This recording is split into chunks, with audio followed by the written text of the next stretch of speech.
大家好，我是何仙姑。之前的我是一名中医育儿师，现在是一名全职宝妈，家里有4个孩子。自从2宝出生后，我就辞去了工作，专心在家带娃，也真正把自己工作上所学的知识运用到了生活中。在带娃方面呢，我一直希望孩子在健康的环境下成长，所以在面对孩子的小感冒，都是用食疗或者推拿手法调理的，不仅效果好得快，还能提高孩子的体质，减少生病频率。赵妈妈上个星期和我吐槽说，自从进入夏天来，她女儿婷婷的咳嗽就没断过，什么止咳糖浆都吃了，还灌过水，都是好几天，然后又开始，她都要愁死了。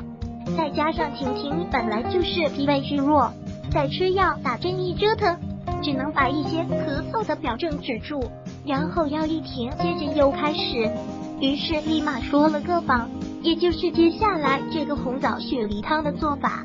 看好了，红枣雪梨汤止咳药理，雪梨性味甘寒，润胃经热，生津止渴，红糖微温和胃，两者同用，增强润肺止咳作用，所以寒热咳都能食用。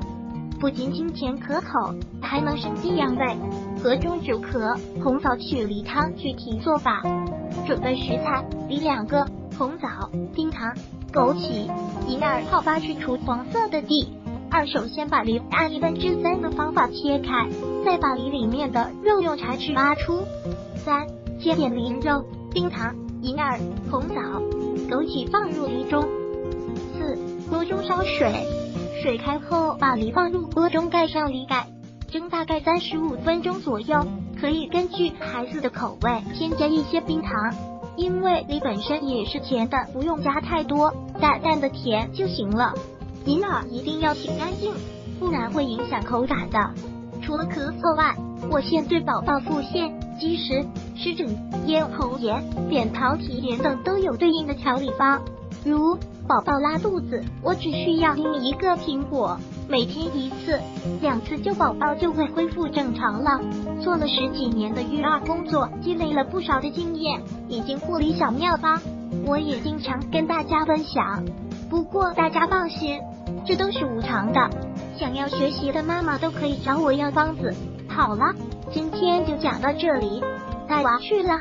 如果喜欢本视频，请分享并订阅本频道，访问 TT News XYZ 获取更多相关资讯。